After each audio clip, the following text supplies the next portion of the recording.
María Mercedes, ¿tú crees que el desarrollo moral es un proceso que se da de manera natural o que los adultos y cuidadores tenemos que hacer algo de manera intencionada para promoverlo? Ambas cosas.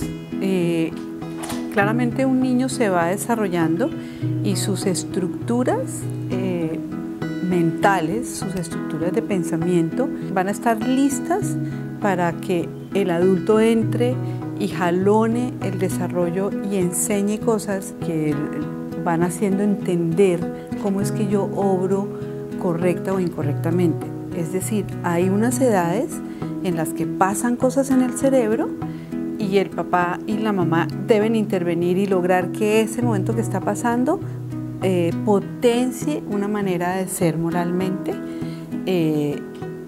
pero tú no puedes dejar a un niño ahí y esperar que resulten principios, valores, comportamientos si no hay una intervención de alguien que está jalonando y aprovechando esos momentos del desarrollo. Tiene que ser intencional y lo más ilustrado posible.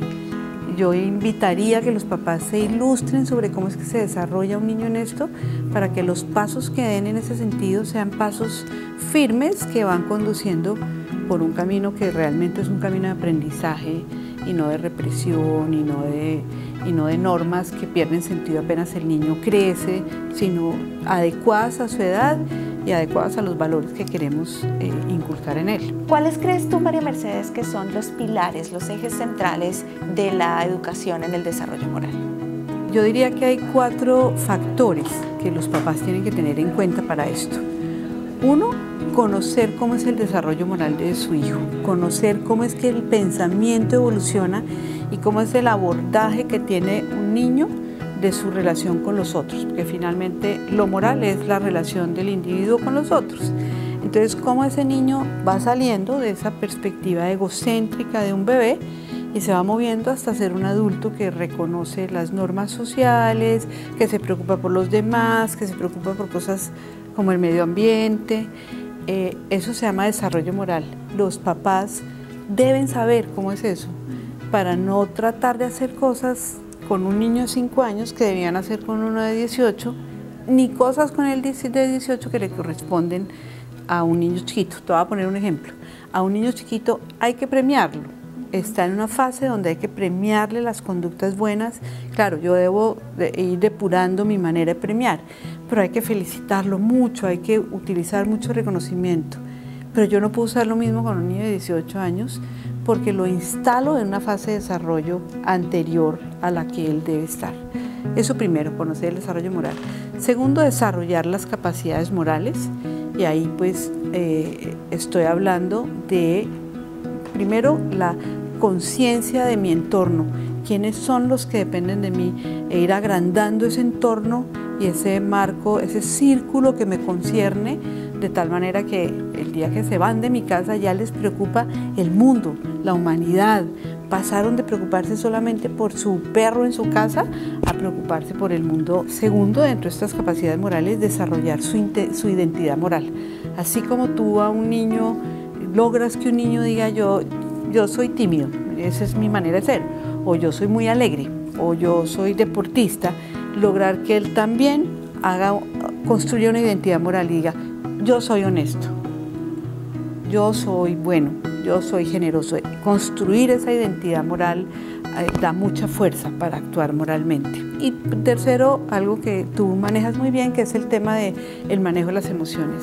Las capacidades morales tienen que ver profundamente, o una de ellas es el manejo de las emociones positivas y las emociones negativas y saber lidiar. Lo tercero es construir argumentos morales. Un papá y una mamá tienen que ser reflexivos, tienen que poderle decir, mira, esto no se hace por esta y esta razón, o yo te estoy pidiendo que hagas esto por esto. Dar argumentos fuertes para la edad del niño, remitirlo al otro. ¿Tú qué crees que sentirías si eso te pasara a ti? ¿Tú qué crees que sintió esa niña a la que tú le robaste? ¿Qué crees que ella sintió? Si a ti tú querías tanto eso, ella también. ¿Tú qué crees que pasaría en la humanidad si todo el mundo hiciera lo que tú estás haciendo en este momento? Son argumentos y conversaciones que pueden ser larguísimas con un adolescente, pero son muy poderosas.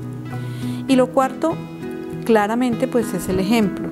Pero yo decía, y lo insisto acá, en que el ejemplo, para ser un ejemplo poderoso, tú tienes que poder llevar a tu casa lo que es tu vida por fuera, que tus hijos no la conocen. Tus hijos conocen cómo tú actúas en la mesa, el comedor y todo, pero a ti, al señor agente de la policía, no lo tratan de sobornar en la puerta de su casa, lo tratan de sobornar allá en la calle. Y si él no les cuenta a sus hijos que lo trataron de sobornar y que él dijo que no, o el señor taxista que se le quedó la maleta de alguien con dinero y va y la devuelve, eso no pasa en la casa de uno. Entonces el ejemplo de la casa puede ser muy simple y muy anodino, pero si yo me traigo a mi casa esa vida mía por fuera y se las cuento, ese ejemplo se vuelve muy poderoso en la educación moral de mis hijos porque construyo admiración. Y es ese referente que uno dice, mi papá era incorruptible, mi mamá era de una pieza, mi mamá nadie podía llegar a proponer, pero porque lo llevé a mi casa y lo conté. Arroz Gelbes, esponjoso y rendidor,